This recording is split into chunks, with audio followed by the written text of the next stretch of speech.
Անդրանիկը, Նժդեհը և մեր մյուս հերոսները դրա համար չկռվեցին, որ օրերից մի օր առնետները զավթեն հայոց հողերը և այնտեղ զբաղվեն իրենց կրծելով ամբողջությամբ այդ հողը այնքան կրծեն, մինչև հագենան և հետո սատկեն։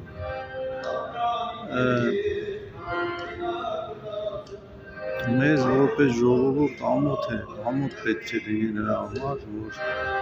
նման առնետներ հայտնվել են իշխանության։ Պետք է մենք մի բռունցք դառնանք, նրանց դուրս շպրտենք,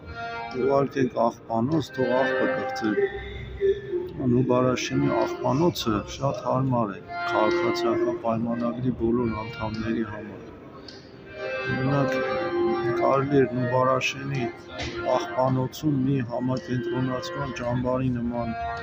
ճամբար կառուցել, այսեղ փշալարեր և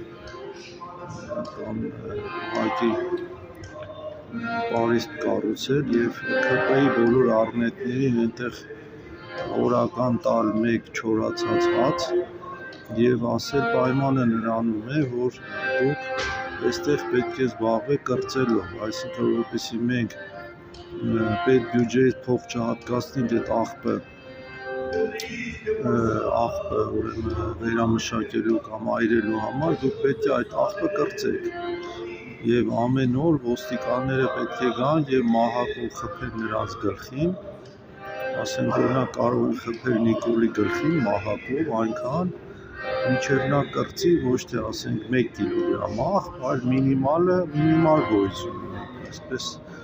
օրինակ տաքսի սերվիսները մինիմալը գիտեք, ասենք սկսվում է ինչ-որ գումարից, չեք կարող պատվիրել, ասենք 100 մետր որ գնա։ Հիմա Նիկոլի մինիմալը պետք է լինի, ասենք օրական կրծել 5 կիլոգրամ աղբ, դա օրինակ եմ ասում, հիմա ասենք ազգային ժողովը կարող է օրենք ընդունել, որի անունը պետք է լինի Նիկոլի կողմից աղբ կրծելու մինիմալի մասին օրենք և ասենք եթե նա կրծի 4 կիլոգրամ աղբ, այդ դեպքում նրան ասենք 10 հարված է հասնում մահակով,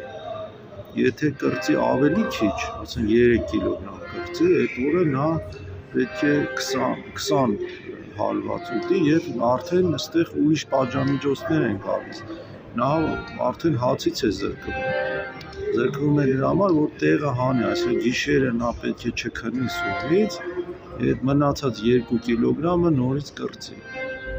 Թողեք ձեր կոմենտը և բաժանորդագրվեք, որ մնացածը լսի։